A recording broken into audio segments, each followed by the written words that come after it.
Al-Mahdi itu sifatnya harus sama dengan Nabi Muhammad SAW. Memang ada hadis fisiknya tidak sama, tapi sifat akhlaknya sama dengan Nabi. Lah, kamu dikit sudah tahu, helper sudah tahu seburuk apa Qasim saat ini. Kan sudah jadi konsumsi umum kan. Tidak sholat, segala macam, malah bikin berantakan. Kan sudah perang di opini di sosmed, orang sudah terbuka semua. Bahkan sampai ada yang ngomong, kamu tuh bodoh sekali, bodohnya nggak ketulungan dikit, ya. Sampai begitu. Ini lihat hadis, kamu katanya sesuai hadis. Tapi ini mengingkari hadis, kamu nih gobloknya tidak ketulungan. Sampai begitu ada. Nantang bahkan, ayo kita debat, Jakarta. Tentukan tempatnya katanya. Kalau kamu merasa benar soal Al-Mahdi ya. Ya, kita akui hadis ini benar. Tetapi yang menjadi tidak benar adalah pendapatnya. Ada yang bisa bantu jawab saya? Nah, betul. Anda yang sok tahu, yang sudah mencaci maki saya. Walaupun saya bukan orang lulusan pondok, walaupun saya bukan ahlul kitab, tapi saya memahami. Ya. Tergantung siapa dan bagaimana kita cara pandang. Oke, baik. Saya ketemu dengan Mas Firial ketika sedang mabok-mabokan. Kita mabok bareng nih. Tiba-tiba muncul di YouTube. Pasti Mas Firial mengatakan, wah nggak usah dipercaya itu tukang mabok itu.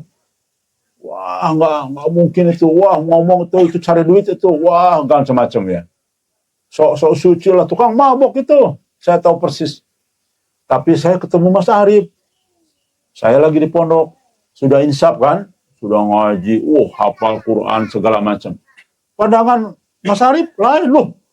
Dia orang soleh. Saya tahu persis. Tahu persis. Bahkan Kang Diki sudah hafal 30 juz. Bahkan cum laude. Ada nggak? Apa hafal Quran cum laude? Tidak ada ya. Nah. Beda pandang lagi. Ya. Jadi betul tadi. Ini belum waktunya memang. Inilah kekeliruan orang.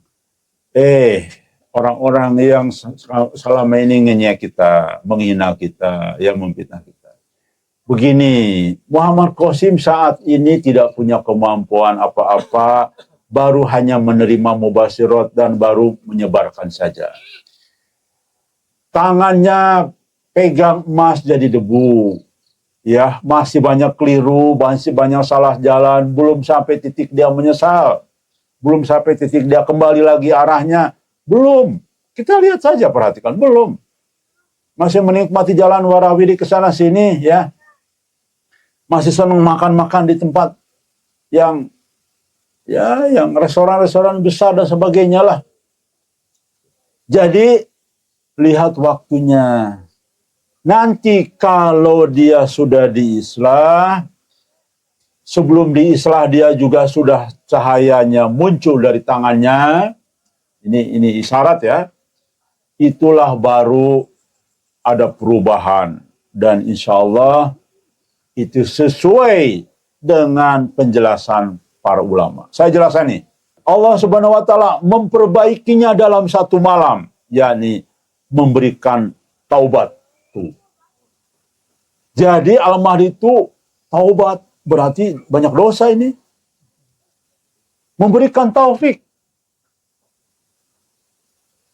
Memberikannya pemahaman tuh, serta membimbingnya padahal sebelumnya tidak seperti itu, kata Ibnu Katsir. Jadi jelas sekali bahwa kita cara pandang itu harus lihat tempatnya. Makanya dari dulu saya mengkampanyekan kepada para helper. Tempatkan Qasim pada waktunya. Kalau tidak, Anda akan keliru dan akan menyesatkan Qasim.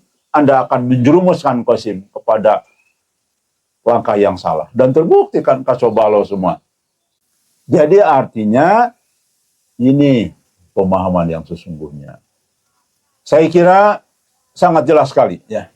Ibnu Katsir juga mengatakan, Artinya Allah memberikan taubat, memberikan taufik dan ilham serta petunjuk untuknya. Setelah sebelumnya ia tidak seperti itu. Sangat jelas bahwa sejak kemunculannya secara zohir Al-Mahdi itu orang biasa yang secara kasat mata tidak memiliki kemampuan apa-apa, ya, kecuali total karena adanya pertolongan secara khusus dari Allah Subhanahu wa Ta'ala. Tuh, kata Ibnu Katsir begitu. Jadi jangan dong bandingkan dengan Nabi Muhammad yang sudah jadi Rasul. Dan itu adalah tidak apple to apple. Jadi perbandingannya tidak begitu. Nanti hadis ini untuk membandingkan ketika Muhammad Qasim sudah benar-benar dikukuhkan menjadi Imam Mahdi. Nah, boleh itu apple to apple perbandingannya. Ya, itu kalau punya pinter dikit aja pasti paham itu ya. Berarti Anda tidak punya kepintaran apa-apa kalau begitu.